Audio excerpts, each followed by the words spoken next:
Un réalisateur américain, Rob Reiner, qu'on a vu dans... En fait, qui a réalisé, là, on ne l'a pas vu, mais qui a réalisé certains films, comme Quand Harry rencontre Sally, Harry Met Sally. Son épouse, Michelle Singer, ont été retrouvés morts dimanche en Californie. On parle d'un homicide apparent et la police aurait arrêté son propre fils. Un homicide déjà qui est assez surprenant, terrible. Et là, Trump en a rajouté une couche. Henri Arnaud, journaliste à Hollywood, est avec nous. Salut, Henri. Bonjour, Philippe Vincent. Bonjour à tous. Juste sur les détails, là, d'abord, de ce qu'on sait, qu'est-ce qui s'est passé? On en est où aujourd'hui dans l'enquête?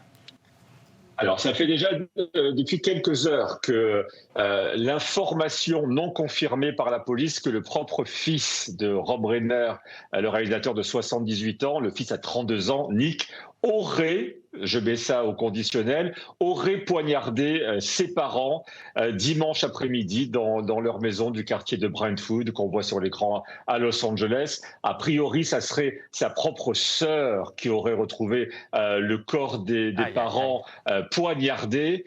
Il a fallu qu'on attende il y a quelques heures seulement pour que la police officiellement confirme l'arrestation de Nick, qui pour l'instant n'est qu'un suspect, mais toujours est-il que la caution pour qu'il soit libéré est de 4 millions de dollars américains. Donc, un suspect sur lequel on a de lourdes suspicions, si je peux me permettre. Ça, c'est les faits tels qu'ils sont connus à l'heure où on se parle, Philippe Vincent. Et malheureusement, comme tu le disais, ça va beaucoup plus loin avec ces déclarations du président Trump. Juste avant de parler de Trump, Henri, est-ce qu'on connaît son fils, Nick? Est-ce qu'il était connu? Oui. Est-ce qu'il était problématique, argent, drogue? Qu'est-ce qui...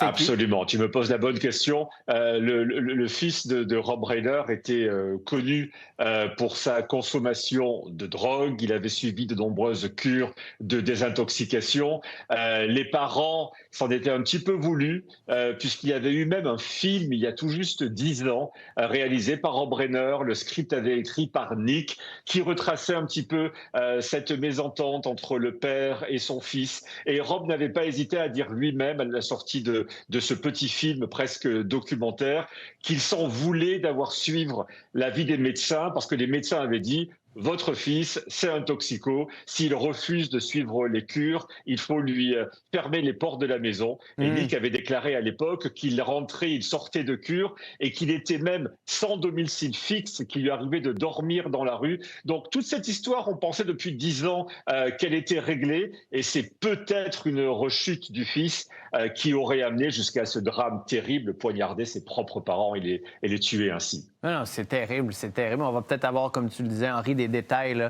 s'il devait y avoir accusation, procès et tout le reste. Mais là, inévitablement, aux États-Unis, la politique entre là-dedans. Donald Trump, qui sur Truth Social, a comme tourné ça vers lui en disant, bon, c'est très triste ce qui s'est passé. En même temps, Reiner, oui, il était autrefois talentueux, mais tourmenté, en difficulté. Il est mort apparemment à cause de la colère qu'il suscitait chez les autres en raison d'un mal incurable, implacable. Il parle en anglais du dérangement, du syndrome de dérangement de Trump. Dit que, dans le fond, c'est pour ça qu'il a été tué. C'est une obsession dévorante pour le président, une paranoïa qui atteignait de nouveaux sommets, alors qu'il dit on est en train de dépasser l'âge d'or de l'Amérique comme jamais auparavant.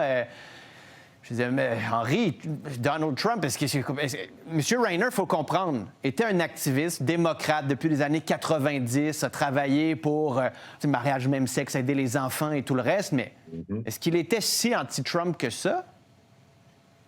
Je ne l'ai jamais entendu insulter ni avoir des propos diffamants contre Trump. Et pourtant, je l'ai rencontré à de nombreuses reprises. Alors, je pense que la réaction de Trump, même si elle reste inexcusable, vient peut-être du fait que parmi les premières réactions pour honorer la mémoire de ce grand réalisateur, on a Barack Obama, on a Nancy Pelosi, pour lesquels, c'est vrai, Rob Reiner a fait campagne, Mais bon, on a aussi Elton John, car Rob Reiner a donné beaucoup d'argent pour la campagne du mariage pour tous Exact. aux États-Unis. Il était adoré de tous les acteurs, de tous les talents d'Hollywood. C'était quelqu'un qui a commencé jeune comme comédien avant de devenir réalisateur. On a vu à l'image l'un de ses plus grands succès quand Harry rencontre Sally. Mais il faut dire que toutes les personnes qui ont approché de près ou de loin, comme moi, Rob Reiner, ont toujours gardé d'excellents souvenirs de ces réalisateurs. Donc pour que le président des États-Unis se permettent de faire ce genre de déclaration. Alors c'est vrai qu'avec Donald Trump, plus rien ne nous surprend, malheureusement, mais c'est quand même quelque chose de grave. En tout cas, c'est mon avis, Philippe Mais Vincent. tout devient politique. Et c'est ce qui est quand même rendu hallucinant aux États-Unis. C'est qu'avec M. Trump, tout devient, en fait, pas politique. Tout devient à propos de lui-même.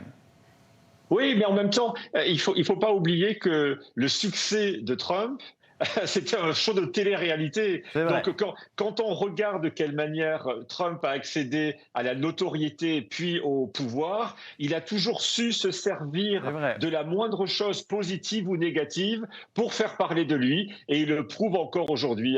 Un ami politicien qui est pourtant républicain me disait que Trump, la seule chose qu'il ne supporte pas, c'est qu'on ne parle pas de lui. Donc là, malheureusement, encore une fois, il doit être content de son beau mot, même si tout le monde est contre. On parle plus de lui que du décès malheureux. Henri, tenez-nous au courant s'il y a du nouveau dans cette affaire. À très bientôt. Merci.